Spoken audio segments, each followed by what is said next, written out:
আজকে 15ই রমজান না 15ই রমজান রিপোর্টার্স ইউনিটির ইফতার মাহফিলে উপস্থিত লোহাগাড়ার সর্বস্তরের সুধীমণ্ডলী এবং রিপোর্টার্স ইউনিটির ভুক্ত সাংবাদিক ভাইয়েরা সবাইকে জানাচ্ছি আগামী ঈদের অগ্রিম শুভেচ্ছা। ঈদ মোবারক।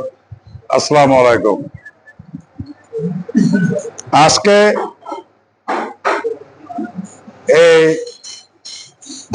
ইফতার মাহফিল আমাদের বাংলাদেশের রাজনৈতিক প্রেক্ষাপটে এটা গতানুগতিক ভাবে পালিত হয়ে আসছে। তার ধারাবাহিকতায় আজকে রিপোর্টার্স ইউনিটি এখানে সুধী মণ্ডলীদের নিয়ে আজকে একটা ইফতার মাহফিলের আয়োজন করেছে। তার জন্য আমি বিএনপির পক্ষ থেকে ওনাদেরকে ধন্যবাদ জানাচ্ছি এবং স্বাগত জানাচ্ছি। আমি আশা করব এই রমজানুল মোবারকের প্রেরণা নিয়ে আগামীতে যাতে বস্তুনিষ্ঠ সংবাদ লোহাগাড়া থেকে পরিবেশিত হয়। বিশেষ করে এই যে বালি উত্তোলন, পাহাড় কাটা, বিভিন্ন ধরনের অবৈধ কর্মকাণ্ড লিগিনের মাধ্যমে যে বাংলাদেশের সরকারের যে আগামীতে যাতে সঠিকভাবে আপনাদের লিগিনের মাধ্যমে গভর্নমেন্ট যে এই যে বালু কেকু, পাহাড় কেকু, মাটি কেকু এদেরকে দমন করে আইনের আওতায় এনে দেশের সুশাসন প্রতিষ্ঠিত করতে পারে। আর দ্বিতীয়ত হচ্ছে, আমি বিশ্বাস করতে চাই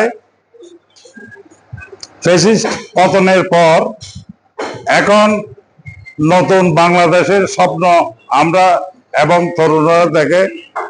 আজকে আমাদের লোহাগাড়ার সন্তান যে স্বাধীন আমিরাবাদের আমাদের প্রধানমন্ত্রী প্রেস সচিব হয়েছে, আপনারা নিশ্চয় জানেন। আমি আশা করব যে পজিটিভ ভাবে আপনারা নেবেন, দলমত নির্বিশেষে। এখানে যে পার্টি থাকুক না কেন, এই স্বাধীন আজকে আমাদের প্রধানমন্ত্রীর, বাংলাদেশের প্রধানমন্ত্রীর উপপ্রেস সচিব হওয়াতে এটা আমাদের লোহাগাড়ার ভাবমূর্তিটা বৃদ্ধি পেয়েছে। এটা আপনারা মাথায় রাখবেন। সাংবাদিক ভাইয়েরা, আপনারা আপনাদের লেখনের মাধ্যমে তার প্রতিভা, বিভিন্ন ভালো দিকগুলো আগামীতে তুলে ধরবেন সমাজের প্রত্যেকটা স্তরে। কারণ একজন যোগ্য নেতৃত্ব সৃষ্টি হওয়া আমাদের এটা হলো সৌভাগ্যবান আমরা যে লোহাগাড়ায় এত বড় একটা প্রতিভাবান ছেলে আমরা পেয়েছি। তার জন্য আমি স্বাধীনকে ধন্যবাদ জানাচ্ছি।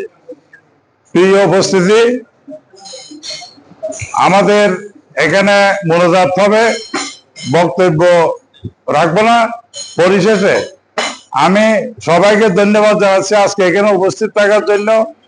আমি আশা করব দল মত নির্বিশেষে আগামীতে সুশাসনের মাধ্যমে আমাদের লোহাগাড়ার যে জাতি, যে আমরা নতুন বাংলাদেশ গঠনের জন্য যেভাবে আন্তরিক পরস্পরের সহযোগিতার মাধ্যমে যে সন্ত্রাসী, চাঁদাবাজ এবং দুর্নীতির যে মূল উৎপাটন করে যে সুশাসন প্রতিষ্ঠা দিতে পারি, এই অবদান আশা করে আপনাদের থেকে, রিপোর্টার্স ইউনিট থেকে আমার বক্তব্য শেষ করছি। আসসালামু আলাইকুম।